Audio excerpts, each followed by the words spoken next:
Chinese diplomatic staff tailed Taiwan VP in Czech, near crash confirmed. China beer imports surge, Taiwan eyes anti-dumping tax. Capybaras at Kending Park likely poisoned, investigation underway. Iran's supreme leader claims victory in his first comments. Japan conducts first missile test on its own territory. Vietnam removes death penalty for embezzlement. UK and Thailand join efforts to curb cannabis smuggling.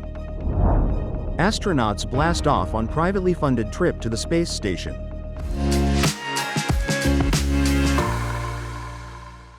Hello, I'm Johnny. Thank you for joining us on Funny News. It's Friday, June 27th, Pineapple Day, and here are your top stories.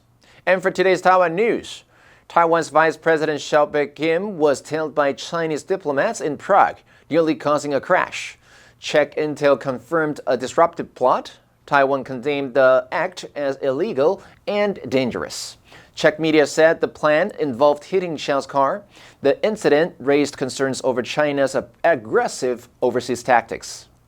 Taiwan launched an anti-dumping probe into Chinese beer in March, yet May imports from China surged nearly 60% year-on-year, raising dumping concerns.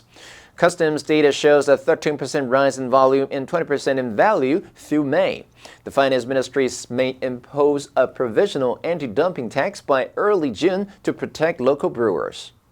Two beloved capybaras at Kending's Lure Island Eco Park died after showing symptoms on June 7th. Initial tests suggest deliberate poisoning. The park has preserved evidence and reported the case to police. Authorities urged the public to help identify the suspect behind the suspected criminal act. And in global news, Iranian Supreme Leader Ayatollah Ali Khamenei broke his week-long silence Thursday, claiming in a televised speech that his country had secured a victory over Israel and delivered a slap in the face to Washington. Hours earlier, Iran's government also approved legislation to suspend cooperation with the International Atomic Energy Agency, a move that will stymie efforts to assess the damage from U.S. airstrikes and monitor uranium enrichment. After 8 days of silence, Khamenei said, the Islamic Republic emerged victorious and, in return, delivered a harsh slap to America's face. He said the United States had entered a direct war because it believed Israel would be completely destroyed if it didn't intervene, adding that it gained nothing from this war. Khamenei claimed that the Americans failed to achieve anything significant in their attack on nuclear facilities.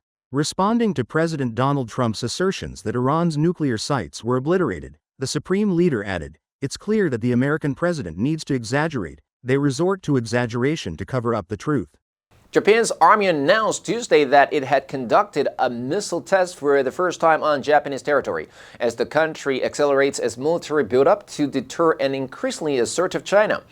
The test firing of the Type 80A short-range surface-to-ship missile took place on Tuesday. About 300 soldiers from the Ground Self-Defense Forces 1st Artillery Brigade participated in the exercise, using a training missile to target an unmanned boat off the southern coast of Hokkaido.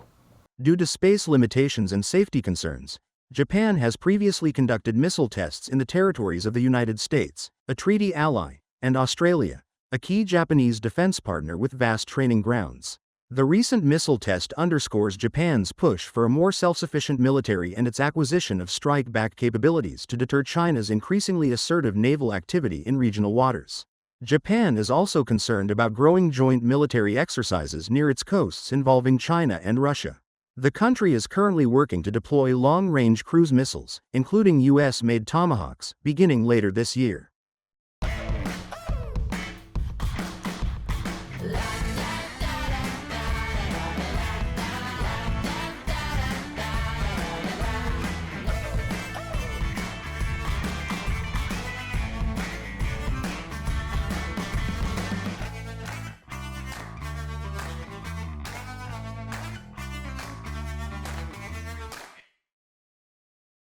Vietnam's parliament said on Wednesday that it will remove the death penalty for 8 offenses starting next month, including embezzlement and activities aimed at overthrowing the government, a move that could spare the life of a tycoon involved in a $12 billion fraud case. The National Assembly, the country's legislative body, unanimously ratified the amendment to the criminal code earlier in the day, abolishing the death penalty for these crimes. The maximum sentence will now be life imprisonment. Other crimes that will no longer carry the death penalty include vandalizing state property, manufacturing fake medicine, jeopardizing peace, triggering invasive wars, espionage, and drug possession. Those who were sentenced to death for these offenses before July 1st but have not yet been executed will have their sentences commuted to life imprisonment. This includes real estate tycoon Trong My Lan, chairwoman of real estate developer Van Tin Phat Holdings Group, who was sentenced to death last year on embezzlement charges. 10 offenses will remain punishable by death in Vietnam, including murder, treason, terrorism, and the sexual abuse of children. Drug trafficking will also remain a capital offense. Thailand is trying to rein in its freewheeling marijuana market. The government has approved new measures that will soon restrict consumption of the drug to those with a doctor's prescription, in the hope that that will help regulate an industry some describe as out of control. The public health minister has also said that marijuana consumption will be criminalized again, although it's unclear when that might happen. Ever since the drug was decriminalized in 2022, there has been a frenzy of investment. There are now around 11,000 registered cannabis dispensaries in Thailand. In parts of the capital, Bangkok, it is impossible to escape the lurid green glare of their neon signs and the constant smell of people smoking their products. On Khao San Road, in the historic Royal Quarter, there is an entire shopping mall dedicated to selling hallucinogenic flower heads and marijuana accessories. The largest party in the governing coalition wanted to put cannabis back on the list of proscribed narcotics after taking office in 2023, but its former coalition partner blocked the plan. The final straw appears to have been pressure from the UK, which has seen a flood of Thai marijuana being smuggled into the country. On Wednesday, India, Poland, and Hungary launched their first astronauts in more than 40 years, sending them on a private flight to the International Space Station. The three countries shared the cost of the 2-week mission. Axiom Space, the Houston-based company that arranged the trip, priced the tickets at over $65 million per customer. SpaceX's Falcon rocket lifted off from NASA's Kennedy Space Center 2 weeks behind schedule due to concerns about a leak on the space station. The capsule on top carried not only the three newcomers to space, but also America's most experienced astronaut, Peggy Whitson. Alongside Whitson, the crew includes India's Shubhanshu Shukla, a pilot in the Indian Air Force, Hungary's Tibor Kapu, a mechanical engineer, and Poland's Sławisz Uznanski Wisniewski, a radiation expert and one of the European Space Agency's project astronauts, occasionally assigned to temporary missions. In addition to dozens of experiments, the astronauts brought food that celebrates their heritage: Indian curry and rice with mango nectar, spicy Hungarian paprika paste, and freeze-dried Polish pierogies. The answer for yesterday was B, engulfed. The small village was engulfed by the wildfire. Did you answer correctly? Now let's delve into today's news. Iran's supreme leader claims victory in his first comments. Number 1. Assess. 评估估价. The teacher needs to assess each student's progress individually. Number 2. Obliterate. 抹去彻底毁灭.